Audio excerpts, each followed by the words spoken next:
Diana, Princess of Wales, became a global phenomenon. The most photographed woman in the world. Millions of pictures in thousands of publications taken by hundreds of photographers.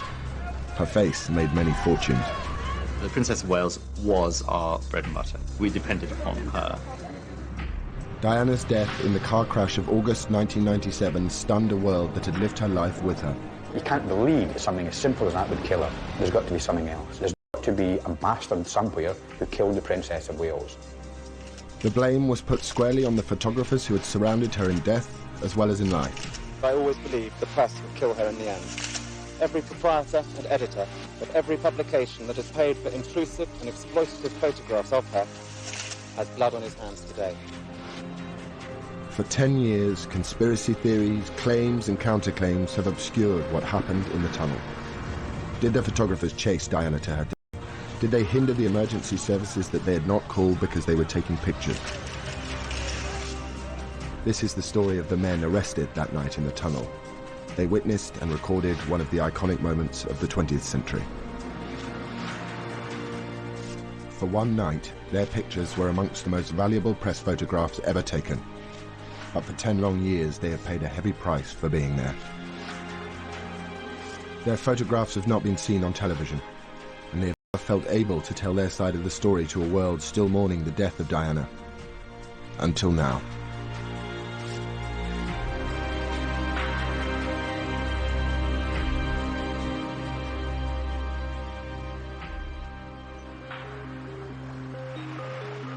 August sunshine on the French Riviera. Princess Diana was enjoying a holiday with her new man, Dodi Fayed. Their romance was the hot tabloid story of the year. Probably the biggest story that you could hope to have with a princess who is now divorced. We'd never had anything like it in tabloid newspapers before. And we had these photographs arriving on our desks each day. Diana was happy to grab the headlines by playing up to the cameras. Her new affair kept Charles and Camilla off the front pages. Il y avait beaucoup de photographes, mais parce que il y avait un show. There were a lot of photographers because there was a permanent Diana show. She usually tried to hide, but this time she gave and gave and gave, every day. Elle donnait tous les jours, quoi. Photographs of the lovers were netting big rewards for the lucky photographers who were giving their romance global coverage. It was a dream come true for a few guys. The money was flying everywhere, buckets loads of money. It was in Paris, dodging photographers. Someone tipped off the press that they were waiting for Dodi's father's hotel, the Ritz. On the right, everyone A large crowd of photographers and onlookers had gathered outside, captured here on a tourist's video. Wow, wow, wow. Guys, look at this. Someone's out there, very important. At 10 to 10, the couple arrived for dinner. Outside, waiting, were a mixed bunch of photojournalists, news photographers and celebrity paparazzi. Some were freelance, others worked for agencies that sold their pictures to newspapers and magazines. Amongst them was 28-year-old agency photographer Pierre Hounsfield. We thought they'd come out and that they wouldn't really try to hide away a great deal, since for the whole summer they'd given photo ops time and time again, so we thought, why would they hide away in Paris? Another photographer was 38-year-old Nicolas Arsov. He specialized in news and celebrity pictures. We knew something was happening. We knew that she was inside the hotel, and so we waited. 44-year-old Jacques Langevin was different from the others. He was one of France's most respected prize-winning photojournalists, used to trouble spots like Iraq and Rwanda. But that night, he was assigned to cover Diana. I was at a friend's having a quiet dinner when I got called late, around 10:30 p.m. So I didn't want to go. I dragged my feet and tried to get out of it. I tried to get another photographer to replace me, but it didn't work.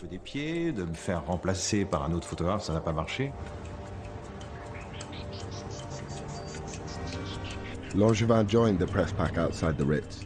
There he saw the hotel's acting head of security, Henri Paul, chatting to photographers. He wasn't discreet at all. For a security guard, his behavior was bizarre. He was like, oh, don't worry, they'll come out through the front, 10 minutes, 15 minutes, 20 minutes. You know, he came back 2-3 times, you know, and it was always changing. So we instantly felt, uh-oh, they are trying something here. He came out of the hotel very quickly, looking round, went back into the hotel, and came out looking round again. Why? I don't know. Suspecting something, Langevin and some of the other photographers decided to wait for Diana in the Rue Cambon at the back of the Ritz. At 12:20, they struck lucky. Diana and Dodi, accompanied by Henri Paul and one of Dodi's bodyguards, Trevor Rhys-Jones, slipped out of the back door. Henri Paul went out followed by Dodi and Diana. Once they hid themselves a little bit, you know, in that classic way, they walked normally, but they were hiding a bit, like this. The photographers took pictures as the black Mercedes drove away at speed. In this picture, a camera flash illuminates Diana, who is sitting in the back right-hand seat.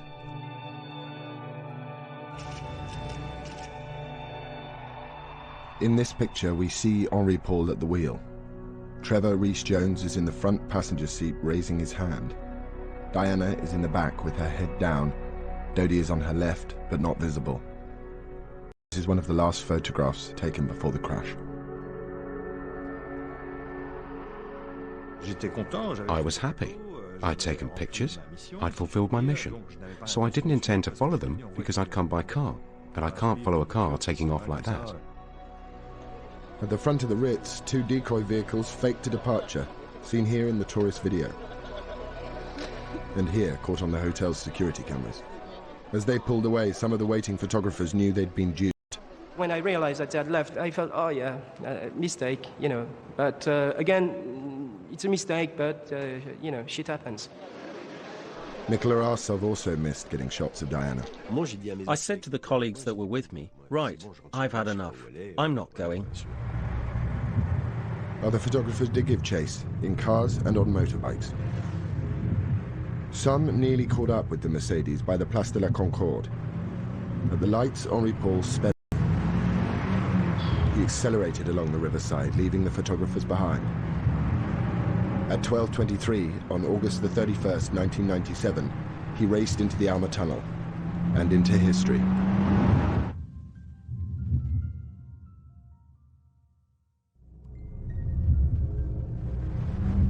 As the Mercedes carrying Diana entered the Alma Tunnel, it lurched to the left to try and avoid a slow-moving Fiat Uno in front of it. Driver Henri Paul lost control.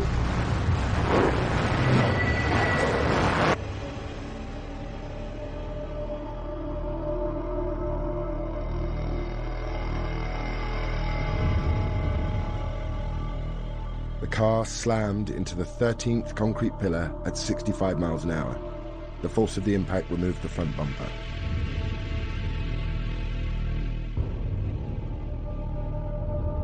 The car then spun round 180 degrees and smashed into the opposite wall.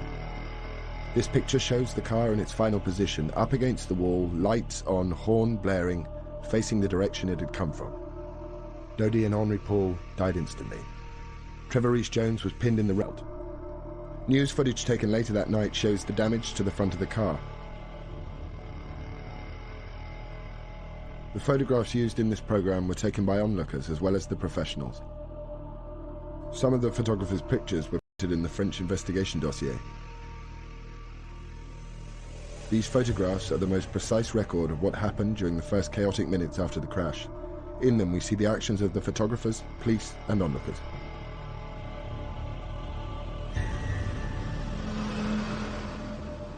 The first to arrive on the scene was 24-year-old photographer Romuald Ra and his driver.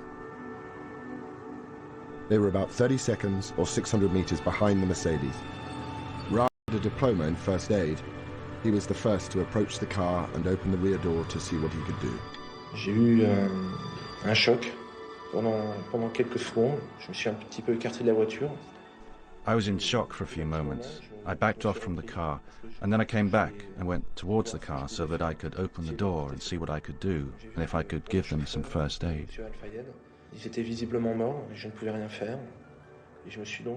I saw the driver and Mr. Al-Fayed were dead. and I couldn't do anything. So I leaned over the princess to see if she was alive. I leaned over to try and take her pulse, and as I touched her, she moved and breathed a little bit. And I spoke to her in English. En anglais, je lui ai dit, I'm here, be cool, doctor will arrive. The emergency services were called by several people.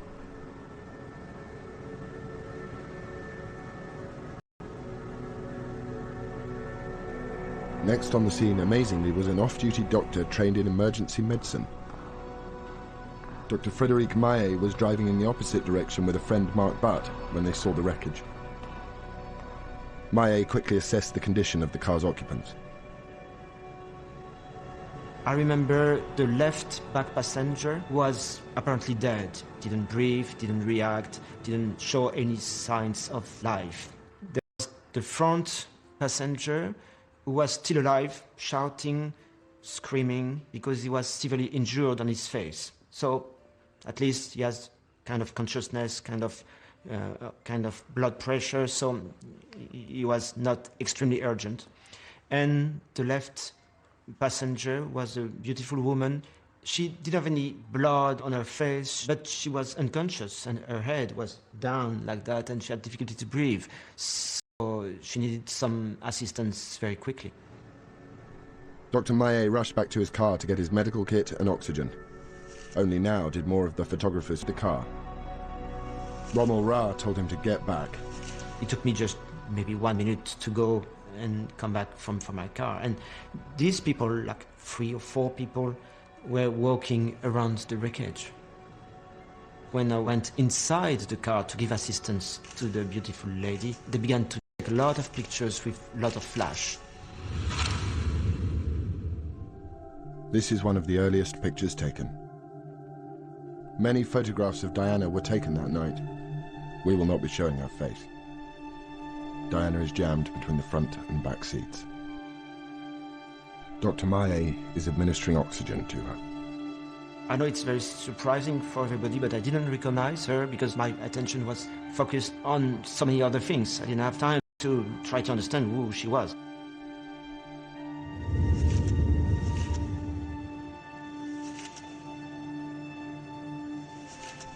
A night out for a group of students changed dramatically when they saw a lot of activity inside the Alma tunnel. Là, on a vu un photographe en scooter qui sortait du tunnel et il s'est arrêté à notre niveau. We saw a photographer on a scooter coming out of the tunnel.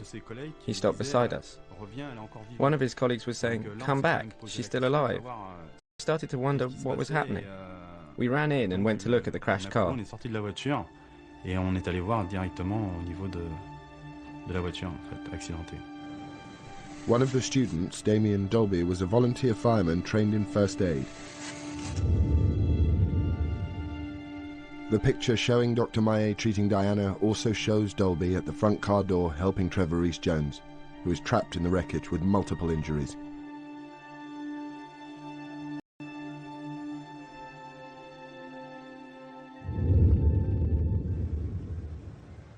One of the accusations against the photographers was that they impeded the treatment of the injured. The thing that got to me was that they had very huge lenses and they were taking pictures very close to the car, almost even with the car door, very, very, very close. On avait décidé de quand même de repousser un petit peu les photographes, de laisser un petit peu de place. We decided to push the photographers back so as to leave some space for Damien and a doctor who was close to the car. We pushed them back without actually touching them. They showed no resistance. Ils n'ont pas insisté là-dessus, donc là-dessus ils sont reculés sans problème. They were probably very, very close, but at no time they hampered me doing my job. They didn't impede anyone from entering the car. They didn't climb all over the car or anything like that. They were just close, taking pictures.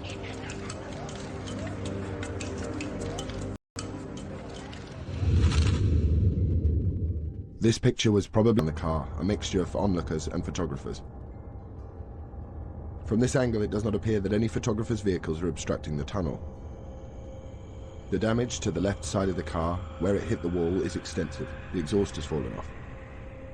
Dr. Maillet and Damien Dolby are still attending to Diana and Trevor Rees-Jones. 2 policemen had arrived. One of them is keeping the photographers away from the car. It was a bit chaotic because you had the police trying to make a perimeter around the accident and trying to back the photographers up. You had one of the passers-by yelling at a photographer. Pushed away from the car, the photographers continue to take pictures. In this picture taken from a distance of about 15 feet, one of the policemen is looking into the rear of the car. They had recognized Princess Diana and called for backup. This picture was taken by an American tourist. In it, we can see a policeman controlling a couple of the photographers. The enormity of the event was beginning to register with many in the tunnel. One of the photographers, Fabrice Chasserie, called his boss for advice.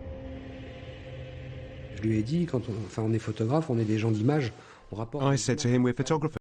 We have to take pictures. We're not doing radio. We're not writers. We cover an event by getting pictures fast. I told him to take some very quick photos, come out of the tunnel, give me the films, and that I would handle it.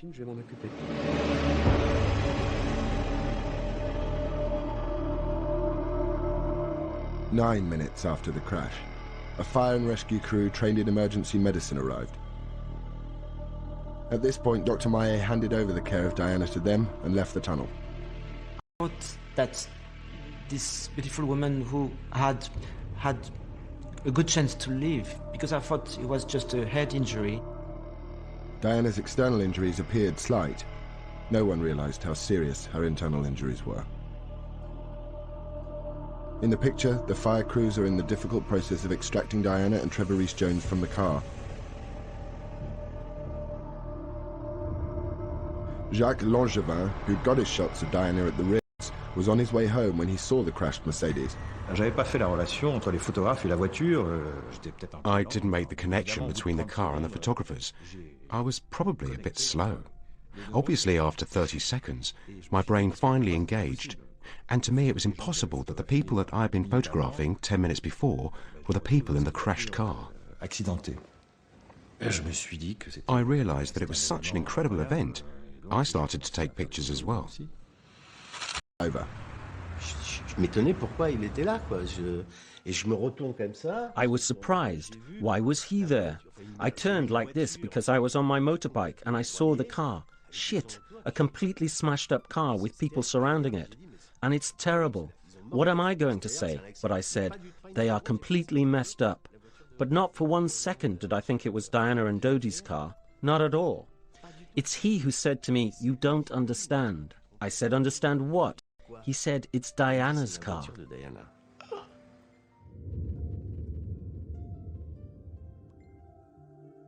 In one of the pictures taken at this time, we see the police effectively maintaining a perimeter. The fire crew helped Diana and Trevor Rees-Jones unhindered.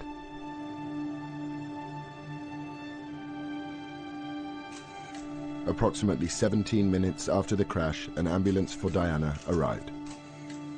Because of the condition of the car and the nature of her injuries, it was some time before Diana could be transferred to it. Two photographers who'd missed Diana and Dodi at the Ritz heard of the crash and rushed to the tunnel. By the time they arrived, the riot police were there too. I ran down, I had the glimpse of the tunnel, a split second, and a riot policeman stopped me, insulted me. I don't remember which term, but I heard, names, and he threw me outside. Je faisais des photos d'ambiance de la scène.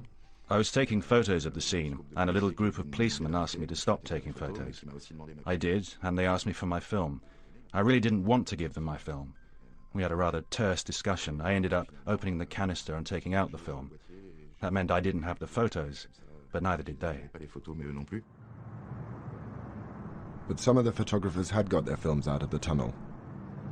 Pictures of the injured Diana would be worth hundreds of thousands of pounds. In North London, Ken Lennox, picture editor of The Sun, was woken by his ringing phone. It was an unusual telephone call. A slightly panicked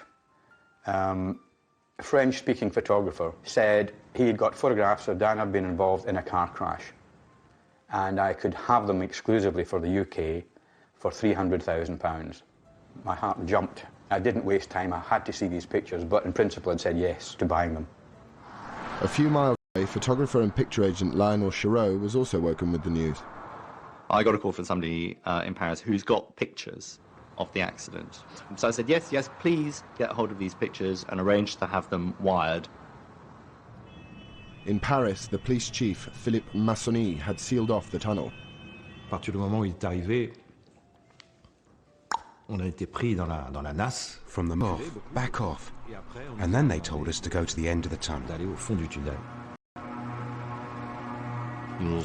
They said to us, you photographers, and put us against the wall, brought us our bags. Is this yours, or this one, or this one? And everyone had their photographer's bag at their feet. And there they searched us as well. Every policeman patted us down to see if we had hidden films. Martine Montet, head of the elite criminal brigade, had the photographers questioned. She quickly gave the order that they be held on suspicion of causing the accident. We didn't have any witnesses because it was the middle of the night.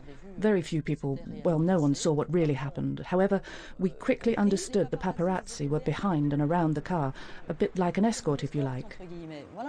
They were trying to take photos of them and find out where the car was going.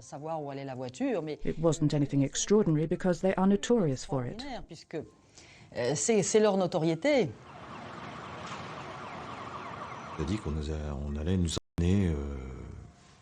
We were told that we would be driven to the police station for them to ask us questions. I thought it would be questions because we were witnesses, but nothing more. Étant donné qu'on était peut-être des témoins, mais pas plus.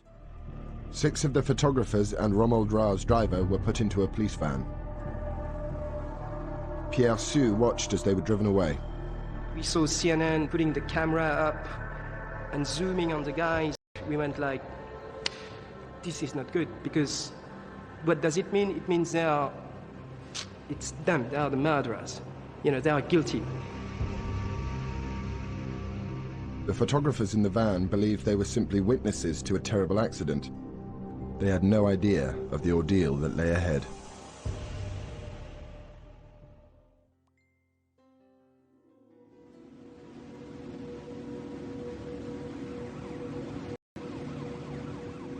Just over an hour after the crash in the Alma Tunnel, 7 men were on their way into police custody. We arrived in the middle of the night, and we were interrogated, photographed, handcuffed. Only now did the photographers realize they were suspects and could be charged with involuntary manslaughter and non-assistance to persons in danger. They faced a potential 5-year jail sentence. I was stunned when I heard that. They'd gone mad, I thought. Me, I refused to sign that accusation. I thought it was ridiculous and stupid. We hadn't done anything. We had a press card. We were journalists, and here we were in a Paris police station. And we were completely naked, in front of all the police. Pistol. Diana had been in the car for 37 minutes, semi-conscious, before the emergency services could lift her out. As she was, she suffered a heart attack. It took 40 minutes to stabilize her before the ambulance could set off. Photographer Pierre Sue saw it come to a halt minutes later. You can, from there, see the entrance of the hospital. Virtually, you can see it. It's about 400-500 yards away. And the ambulance stops. So we go, uh-oh, something is getting worse. And it lasted for ages, a good 15 minutes. Yes, we understood that the situation was critical inside.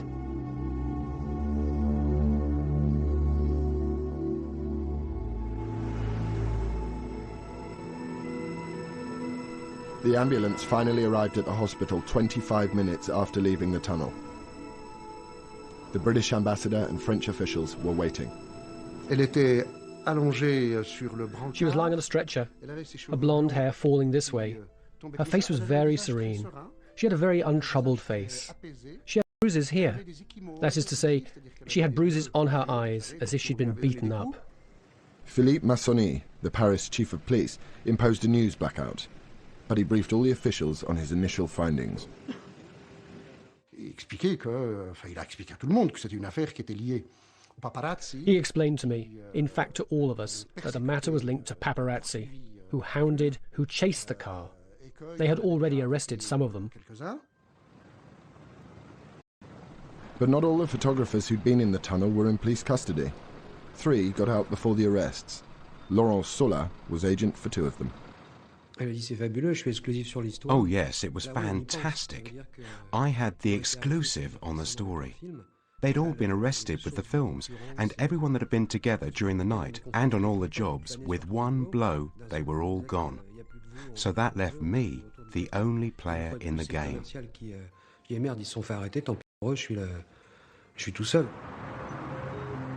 In London, Ken Lennox, wearing his slippers and an old tracksuit, rushed to the Sun offices to see the photographs sent from Paris.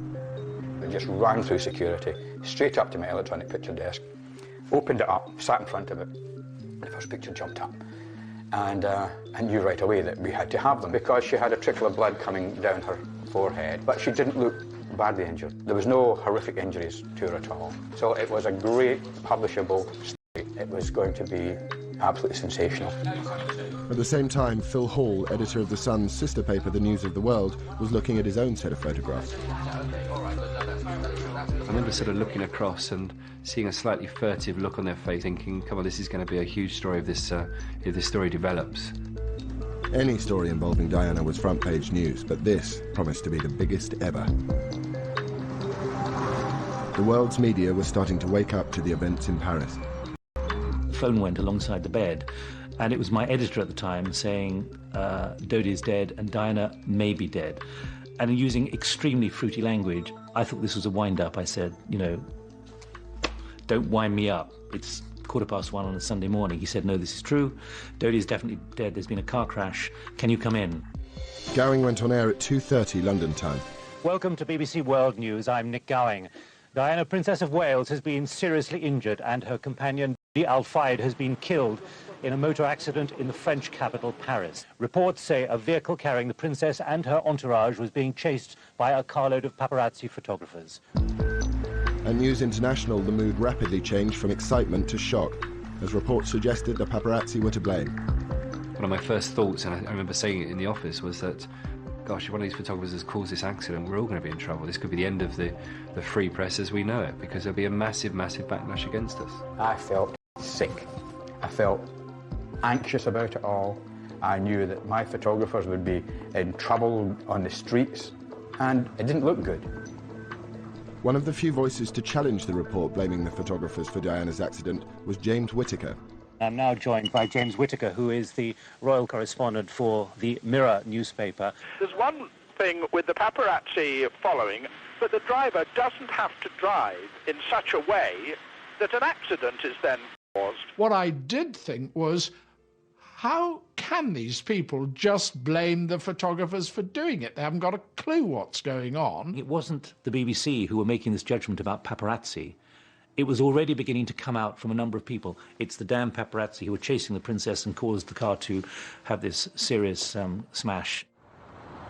Whilst who was to blame filled the airwaves, the photographs taken in the tunnel were fetching record-breaking prices. J'étais pratiquement à 20 millions de francs. Il faut faire la conversion, mais c'est énorme. I was practically at 20 million francs. If you do the conversion, it was enormous. An example is that it was double that offered for the photos of Fergie and her charming finance man doing stuff to her feet. At The Sun, heated discussions were taking place about the pictures showing Diana in the crashed car. We looked at the photographs again. He said, what do you think? I said, well, if it doesn't get any worse, we can use these all over the place. If it does get worse and Diana dies, we can't use them anywhere. And he agreed. But it was like a con.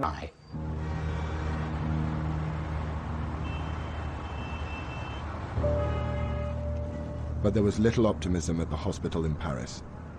Diana had suffered a second heart attack and had massive internal hemorrhaging. They tried to revive her for 2 hours.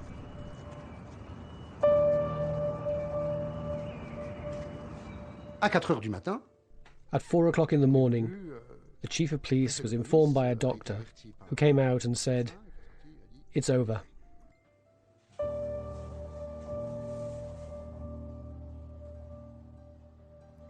L'ambassadeur d'Angleterre s'est effondré en larmes. The British ambassador fell apart. He cried and cried and cried like a child. Diana was declared dead at 4 a.m. French time, but no announcement was made. I got a phone call from the Paris-based photographer saying that he thought it was getting very serious. He had seen someone he recognised from the British Embassy. He thought a first secretary, coming out of a room, leaning against the wall and sliding down the wall. And he just assumed that he was the bearer of bad news.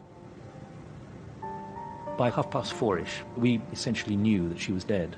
But we had to be absolutely sure. We needed an official confirmation. At the moment, we have no further official news on the accident which has taken place in Paris this evening involving a car, involving Princess Diana and the death of her companion, Dodi Al-Fayed.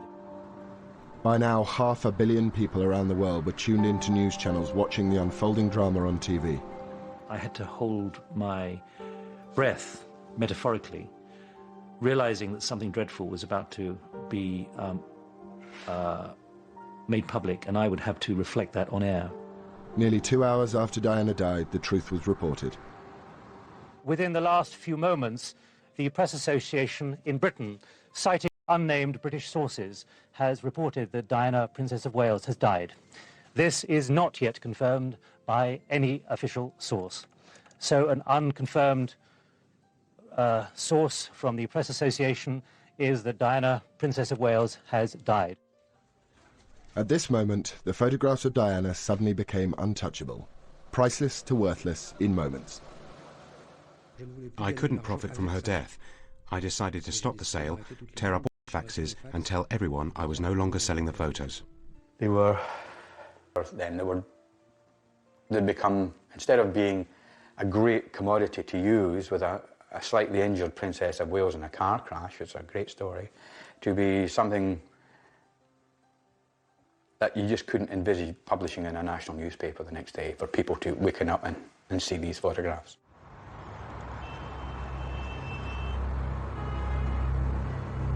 At 6 a.m. in Paris, the French Interior Ministry officially announced Diana's death and put forward whom they thought was to blame.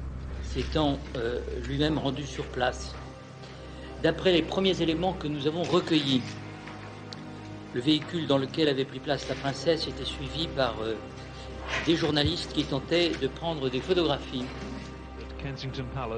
In Britain, people were shocked by the news that Princess Diana had been killed in a crash because the paparazzi had chased her car. It seemed everyone knew who to blame. People have been pointing fingers, angry fingers, at some of the photographers here. A bus driver leaned out of his cab and simply shouted at the Northern media people here, "Leave her alone." Mohammed Al-Fayed's spokesman denounced the role of the photographers in the accident. Mr. Al-Fayed believes that this appalling tragedy would never have happened but for the attentions of these people who I suppose we shall have to call photographers. It was quite appalling what happened, and we're just coming to terms with that. In Paris, some eyewitnesses told the media what they'd seen in the tunnel. A police was pushing two of the journalists to go away from the car, and another one would run around to try to get by again, like it was relentless. And from South Africa, Diana's brother, Earl Spencer, was absolute in his condemnation of the press. It would appear that every proprietor and editor of every publication that has paid for intrusive and exploitative photographs of her, encouraging greedy and ruthless individuals to risk everything in pursuit of Diana's image, has blood on his hands today. Earl Spencer's statement inflamed the public's anger. You've lost a lovely person for nothing. You're horrible. You helped to kill her. Not you. Not you, but your profession. Why did they pay so much money for the photographs? Why were the paparazzi after them? If there was no money in the photographs, they wouldn't have been after her in the tunnel. Western world. In response to the public mood, some in the press began to distance themselves from the photographers. But as long as, frankly, the public want to buy this sort of tasteless material, many of us are deeply embarrassed. I feel embarrassed to be part of the same trade as the paparazzi. Dès le premier jour, ça a été un défi. From day one, it was like a tidal wave had landed on the photographers.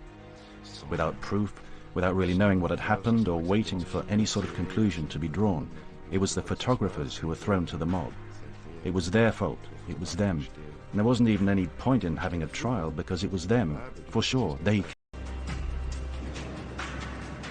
The 7 arrested inside the tunnel were being held at the Criminal Brigade headquarters. We were held in custody cells for 2.5 days, in a room with a window and a wooden bench. Mine was quite long. I could lie down, but the others couldn't. They had to sit for 2 days because they couldn't lie down.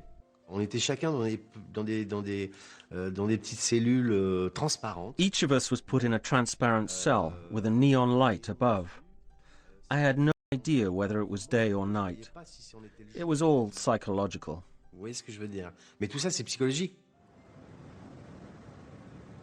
The French authorities had 20 rolls with more than 80 pictures shot in the tunnel, but they wanted them all.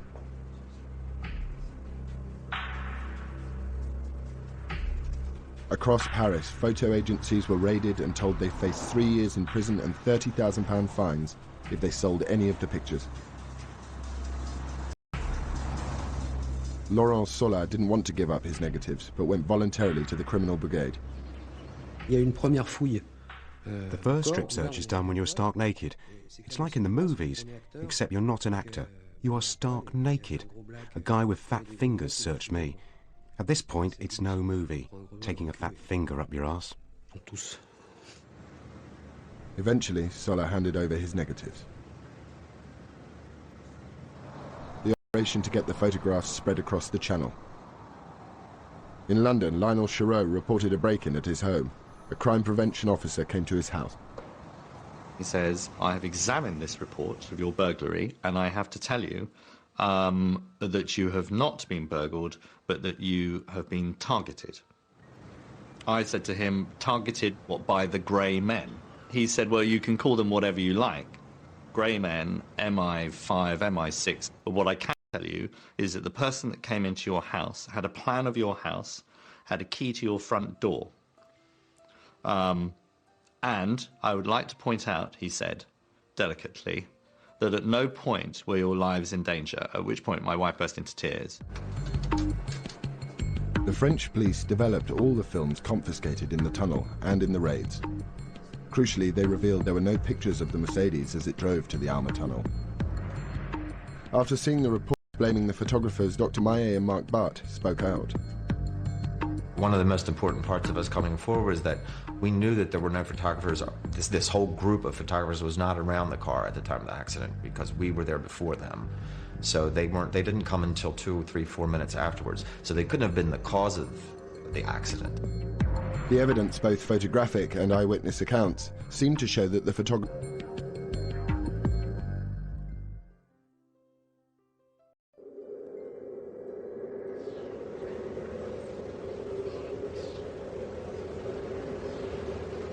The world was in shock. A day after the death of Diana, Princess of Wales, the French police were still holding 7 men in their cells despite the lack of evidence against them. Then came a stunning revelation. The Paris prosecutor's office disclosed today that the driver of the car in which Princess Diana was fatally injured had an illegal blood alcohol level. He's said to have been more than 3 times over the French limit and twice the British one. Henri Paul's employer, Mohamed Al Fayed, insisted the photographers were at fault.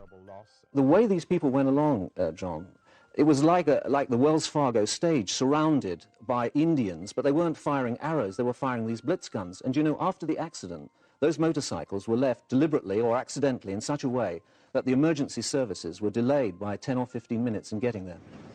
The accusation against the dead driver, Henri Paul, did not keep the 7 men out of a French court. On Tuesday, the 2nd of September, the photographers went before the judge. The police have asked that 2 of the photographers believed to be more seriously implicated should be held here in custody. But by the end of the day's proceedings, the other 5 will have walked free. Yet despite their profession and their claims of innocence, none of them has chosen to come out here and face the cameras.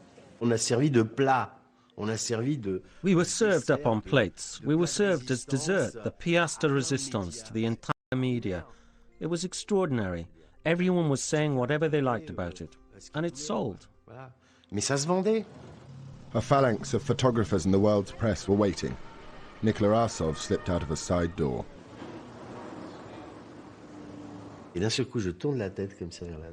Suddenly I turned my head like this. and I saw hundreds of journalists. And then I carried on walking ahead of me without turning round. Then, on the other side of the Seine, Mr. Sieper, my boss, who was waiting for me in his car. And once I was in his car, I cried like a baby. Because you empty yourself. It's the tension, the pressure. You crack up. Ouais, vous craquez, quoi.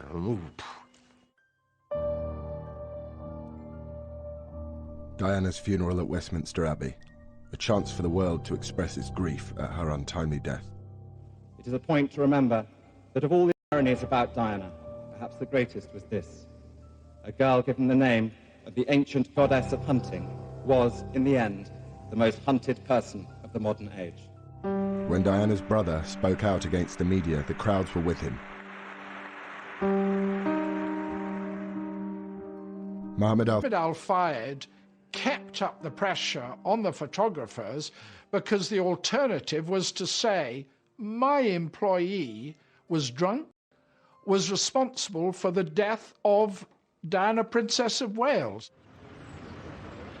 After 2 years, the French completed their investigation and cleared all the photographers of causing the accident. But Al-Fayed refused to accept their findings. He continued his legal battle. In February 2006, 3 of the photographers were found guilty of breaking French privacy laws and were ordered to pay him €1 each, the smallest fine a French court could set. For the photographers it was traumatic. For some, work dried up, and others changed their profession. Today few wish to speak of what they saw and the pictures they took. We were really affected. I mean, we couldn't hang around in the street with a camera without being a murderer. If you were with a camera on the Champs-Élysées, it was, oh, a paparazzi. Any lens size, it was like, he killed the princess. I couldn't go into an enclosed space. I couldn't. I felt not very well. It was the event of the century. You were there, but you didn't ask to be there. For me, it was a trap. A real trap. I'd have preferred if it had never happened to me. There's always going to be that question mark. They were there. What did they do? What did they not do?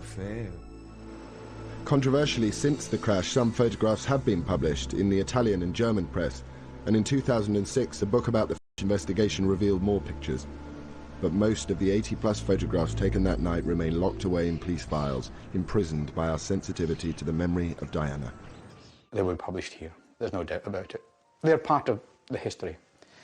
And they are, in a way, a full stop to the Diana story. The fallout from the deaths of August the 31st, 1997 has changed many lives. There is no one accepted version of how Diana met her death. But the photographs taken in the tunnel are perhaps the clearest record of what truly happened that night. They were pivotal in clearing the photographers, and they will become the last chapter in the picture story that is the life of Diana, Princess of Wales.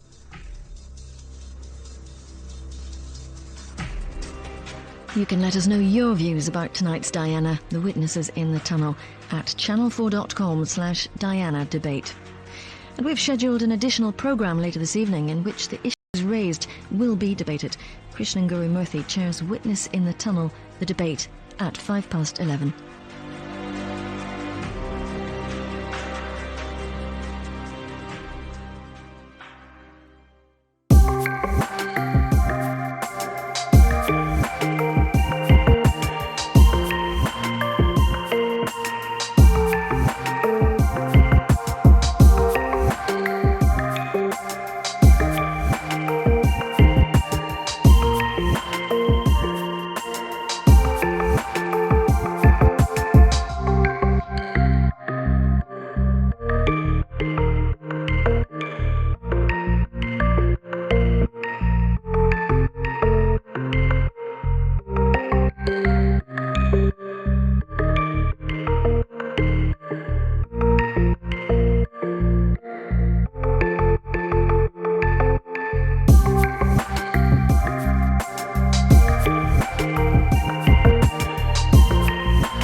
grandfather's hotel, the Ritz. On the right, everyone A large crowd of photographers and onlookers had gathered outside, captured here on a tourist's video. Wow, wow, wow. Guys, look at this. Someone's out there, very important. At 10 to 10, the couple arrived for dinner. Outside, waiting, were a mixed bunch of photojournalists, news photographers and celebrity paparazzi. Some were freelance, others worked for agencies that sold their pictures to newspapers and magazines. Amongst them was 28-year-old agency photographer Pierre Hounsfield. We thought they'd come out and that they wouldn't really try to hide away a great deal, since for the whole summer they'd given photo ops time and time again. So we thought, why would they hide away in Paris? Another photographer was 38-year-old Nicolas Arsov. He specialized in news and celebrity pictures. We knew something was happening. We knew that she was inside the hotel, and so we waited. 44-year-old Jacques Langevin